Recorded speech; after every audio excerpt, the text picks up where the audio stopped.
Hello दोस्तों, welcome back. अगर आप है बिहार में नियोजित शिक्षक और आप लोगों की नज़रें थी आज के नीतीश कैबिनेट की बैठक पर, तो नीतीश कैबिनेट की बैठक ख़त्म हो चुकी है और नीतीश कैबिनेट के द्वारा 14 एजेंडों पर मुहर लगाया गया है।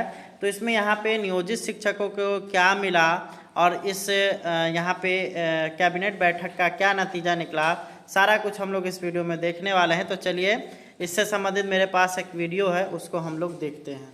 चलिए हम लोग वीडियो देखना शुरू करते हैं। कुमार और तेजस्वी यादव की तरफ से भी ये कहा जाता रहा है कि उनके हित में सोचा जाएगा। बहरहाल ये देखने वाली बात होगी कि कब तक नियोजित शिक्षक को राज्यकर्मी का दर्जा मिल सकता है। आप देख रहे थे आईवी टीवी, धन्यवाद। अक्टूबर महीने की पहली नीतीश कैबिनेट बैठक खत्म हो चुकी है। इस बैठक में ये कहा जा रहा था कि नियोजित शिक्षकों को लेकर राज्यकर्मी का दर्जा दिया जा सकता है, लेकिन इस बैठक के बावजूद जो है नियोजित शिक्षकों को कहीं ना कहीं निराशा हाथ लगी है। जानते हैं वरिष्ठ सहयोगी आशुतोष मिश्रा से। सर, ये कहा जा रहा था कि इस कैबिनेट की जो बैठक होगी और उसमें राज्यकर्मी का दर्जा दिया जा सकता है, लेकिन बावजूद इसके जो है इससे संबंधित कोई जानकारी नहीं आई है। देखिए, हर बार जब भी कुछ बैठक होती है, नीतीश कैबिनेट की बैठक होती है, तब ये चर्चा शुरू हो जाती है कि शायद इस बार नियोजित शिक्षकों को राज्यकर्मी का दर्जा मिल जाएगा, सौगात मिल जाएगी। लेकिन हर बार निराशा हाथ लगती रही है। पिछली बार जब स्पेशल कैबिनेट की बैठक बुलाई गई थी, आमतौर पर ट्यूसडे को होती है बैठक, लेकिन मंडे को ही बुला ली गई, तो कहा गया कि स्पेशल कैबिनेट की बैठक है तो कुछ स्पेशल हो सकता है, नियोजित शिक्षकों को सौगात मिल सकती है। लेकिन उससे बैठक से ठीक पहले नीतीश कुमार आते हैं और बयान देते हैं कि ये स्पेशल कैबिनेट की बैठक नहीं है, तेजस्वी यादव को बाहर जाना था, इसीलिए एक दिन पहले ये बैठक बुलाई गई है, इसीलिए स्पेशल कुछ नहीं होने वाला है। और हुआ भी वैसा ही। उसमें भी नियोजित शिक्षकों पर कोई फैसला नहीं लिया गया जो उस रोज कैबिनेट की बैठक हुई। उसके बाद कहा गया, चर्चा शुरू हुई कि 2 अक्टूबर को जब गांधी जयंती है, उस दौरान नियोजित शिक्षकों को उपहार दिया जा सकता है, बड़ा तोहफा मिल सकता है, सौगात मिल सकती है सरकार की ओर से।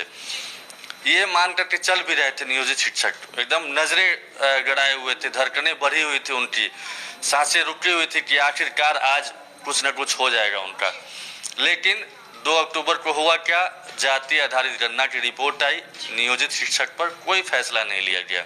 तब ये उम्मीद जताई गई, कहा जाने लगा कि जो पहली कैबिनेट नीतीश कैबिनेट की जो बैठक होगी अक्टूबर महीने में, यानी आज मंगलवार को, उसमें इससे संबंधित एजेंडे पर मुहर लग सकती है।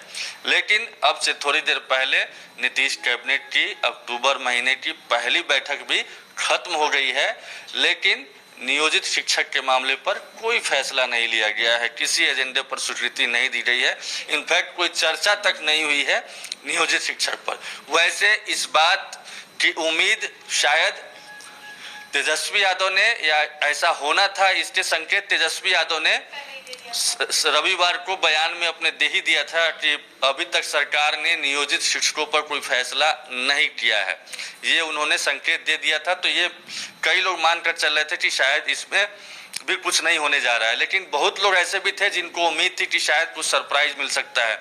अमूमन जाति आधारित गणना की रिपोर्ट जारी होने की भी कोई पहले से ये नहीं थी, इतनी जल्दी रिपोर्ट भी आ जाएगी ये भी लोग एक्सपेक्ट नहीं कर रहे थे, लेकिन हुआ वैसे ही। इसके बारे में भी उम्मीद जताई जा रही थी कि आज कुछ न कुछ हो सकता है, लेकिन निराशा हाथ लगी। 14 एजेंडे पर स्वीकृति मिली है, उन एजेंडों में हम थोड़ा सा पढ़ के बताते हैं क्या क्या स्वीकृति मिली है। इन एजेंडों में नियोजित शिक्षक से संबंधित कुछ भी नहीं है। जिन एजेंडों को स्वीकृति मिली है उसके मुताबिक APJ Abdul Kalam science centre के लिए 4 करोड़ 25 लाख की स्वीकृति की गई है। न्यायिक सेवाओं में आर्थिक रूप से कमजोर वर्ग के अभ्यर्थियों को आरक्षण देने के लिए नियमावली में संशोधन को हरी झंडी दी गई है। इससे पहले जो था, सरकारी नौकरियों और शैक्षणिक संस्थानों में आर्थिक रूप से कमजोर वर्ग के अभ्यर्थियों को आरक्षण मिलने का मतलब इससे रास्ता साफ हो गया है। ये सब इन सहित 14 एजेंडे हैं जो कि जिसकी स्वीकृति मिली है, एजेंडे पर मुहर लगी है, लेकिन नियोजित शिक्षकों को अभी और इंतजार करना पड़ सकता है। हालांकि अब जो चर्चा शुरू हो गई है, चूंकि आज भी नहीं हुई, तो अब ये कहा जा रहा है कि दुर्गा पूजा से पहले, आज हमारी रिपोर्टर भी गई थी नियोजित शिक्षकों से समझने, बातचीत करने की आखिर क्या वो उम्मीद छोड़ चुके हैं या उम्मीद अभी भी बरकरार है। तो उनको उम्मीद अब भी है। हालांकि इस बीच में बीपीएससी से का एग्ज़ाम लिया गया है, जो भी बहाली के लिए, उसमें भी कई नियोजित शिक्षक, मतलब हजारों लाखों की संख्या में नियोजित शिक्षकों ने एग्ज़ाम दिया है। उससे पहले ही इसकी बात सामने आ रही है। तो हो सकता है कि बीपीएससी के रिजल्ट का इंतजार किया जा रहा हो, लेकिन क्या होता है ये तो सरकार जानेगी। लेकिन फिलहाल अब जो चर्चा है वो ये है कि दुर्गा पूजा से पहले नीतीश तेजस्वी की सरकार नियोजित शिक्षकों को कोई बड़ा तोहफा दे सकती है, यानी राज्यकर्मी का दर्जा मिलने की उम्मीद अब जो रह गई है वो हो सकता है कि दुर्गा पूजा तक कुछ फैसला, कुछ डिसीजन सरकार का आए।